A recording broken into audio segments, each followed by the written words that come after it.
Vamos falar do Vasco da Gama. Quem fala do Vasco é o Breno Monsef. Vai, Breno, manda aí. Vamos lá, o Vasco que só joga no sábado contra o Dragão Atlético Goianiense. Tem hoje o primeiro dia de trabalho do Felipe Maestro, né? À frente do Vasco. Ontem, na entrevista coletiva longa até, eu peguei só um recorte bem pequeno da coletiva ontem, porque ela avançou muito. Questões muito técnicas, né? Explicações longas por parte do Pedrinho e do Marcelo Santana, que é o CEO, que é o diretor executivo de futebol da Vasco SAF.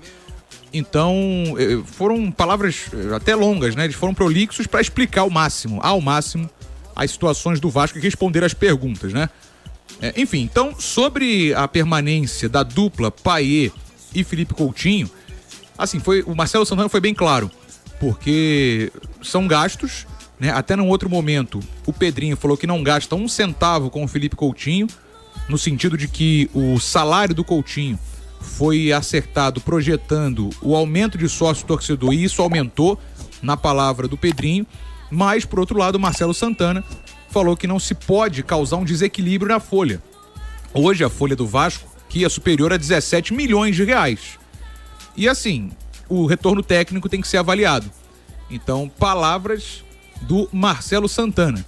Ele falou que até se eles entenderem que o retorno técnico de Payet e Coutinho justifica a permanência, eles devem permanecer. Senão, vai ser acordada aí uma saída. Lembrando que o Payet tem contrato até o meio do ano que vem e o Felipe Coutinho tem ainda mais uma temporada completa, né, de acerto com o Vasco da Gama. Vamos acompanhar. O planejamento já começou, o Vasco está andando, pensando, é claro, em 2025, ainda com esse resquício chato de permanência na Série A, tendo que, na verdade de queda, né? Tendo que ser zerado esse resquício aí de queda, pensando no ano que vem para permanecer na Série A. E aí sim, planejar de fato o trabalho.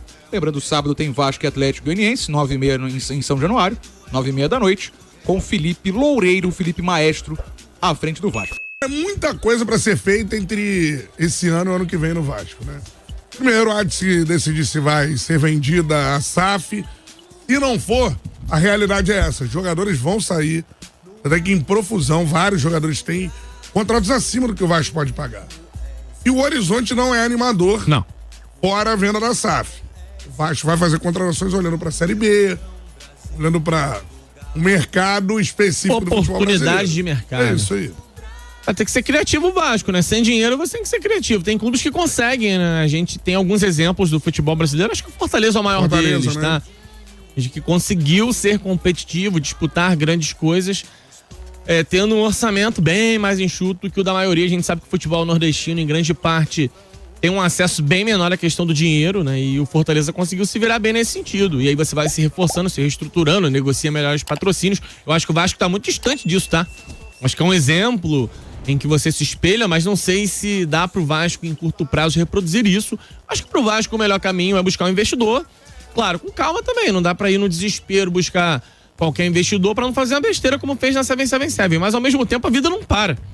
O calendário ano que vem é uma loucura. Sim. Você vai ter dezembro pra descansar, em janeiro, quando você piscar, já vai ter jogo do Campeonato Carioca. Não que o Vasco tenha que correr com planejamento por causa do Carioca, mas vai ter que de alguma forma acertar nas suas escolhas e eu também não tô muito otimista não. Bom, vamos falar então sobre esse primeiro dia, projetando o jogo de sábado contra o Atlético Goianiense e os outros dois, já que o Felipe é interino, né? O Felipe não chega para ser o técnico do Vasco pensando na próxima temporada e não tem essa possibilidade, né? Até o Pedrinho falou ontem que o Vasco tem que ter velocidade e não pressa para escolher um nome para comandar o Vasco pro ano que vem. Tem surgido vários nomes, né? A especulação acontece, mas assim, não tem nenhuma negociação neste momento por um técnico pro Vasco. Isso deve ser feito mais de fato, né? Para usar uma expressão um pouco mais até jurídica, no final do ano aí, depois do Campeonato Brasileiro, que termina no dia 8. Então o Vasco tem Dragão no sábado, meio de semana que vem o Galo, e no outro domingo pega o Cuiabá para encerrar a participação nesse Campeonato Brasileiro, né? Então, a expectativa é que o Felipe depois siga na comissão técnica e que a gente tenha uma reforma drástica no elenco do Vasco. Jogadores até que o Vasco já tem emprestado, que quer vender, ou outros que o Vasco pretende emprestar ou até dispensar. Às vezes vale mais a pena você dispensar um atleta, acordar um valor e dispensá-lo do que seguir pagando salário sem tê-lo à disposição. Então o Vasco deve fazer uma mudança drástica. Isso passa até pro Payet e Coutinho, né? Até Payet e Coutinho não estão com a permanência garantida pro ano que vem, não.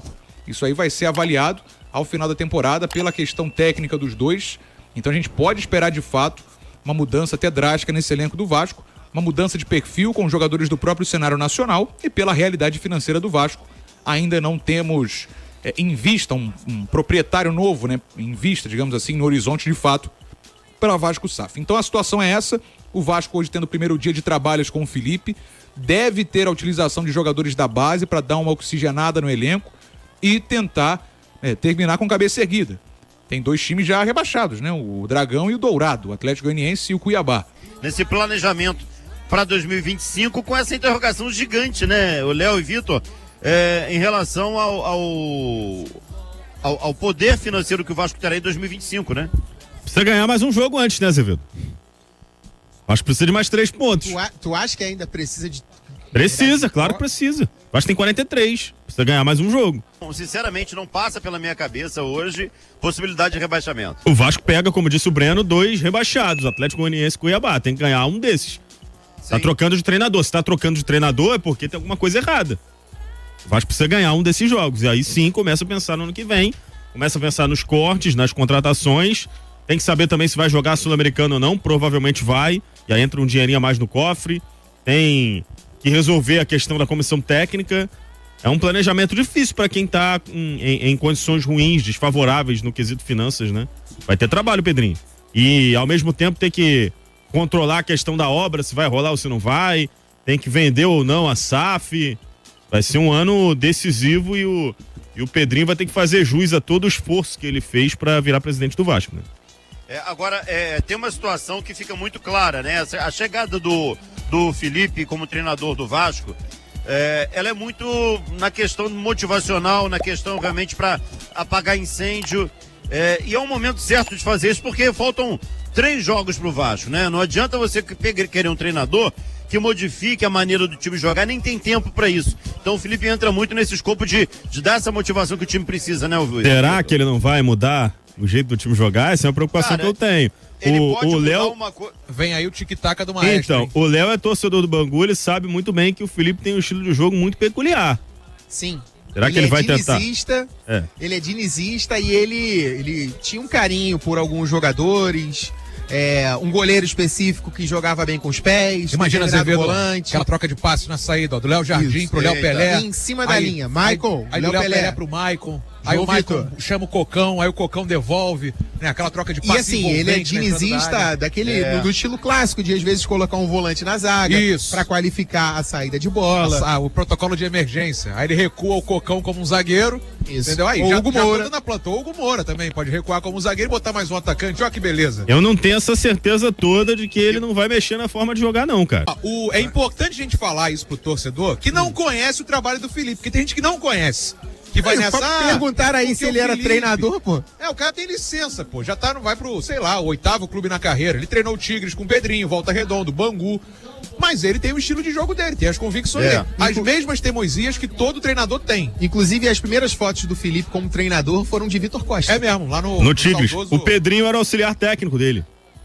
O Tigres foi rebaixado para a 2ª divisão do Carioca nesse ano. Não fizeram uma boa campanha. Vamos aguardar. Vai ser interessante ver esse tic-tac do Maestro aí.